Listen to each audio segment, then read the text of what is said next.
BAC मिटिंगेन misplaced priorities आसपा जायना. पयलेंच सेशन आहा 4 दिसांचे, टेक्निकली 4 दिसांचे. गव्हर्नर्स एड्रेस आसतलो पयल्या दिसा आनी डिस्कशनाक मेळटा 4 दीस. थंय कितें टॉपिक्स हाडूंक जायना. There are lot of very pertinent issues.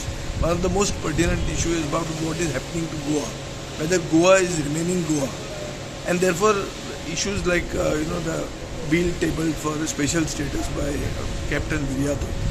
This type of issues need to be discussed. You have got a double engine. Use the double engine to see that Goa gets special status.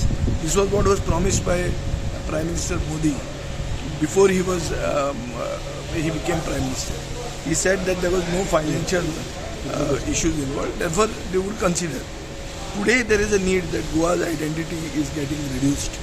It is getting diluted. There are issues of land. There are issues of who a Goan is. And all these things can be defined in that bill. So I feel that this is the priority. But I understand that here they want to discuss Vande Mataram, which is already discussed in Parliament. So it is a question of repetition, misplaced priorities. This should not happen.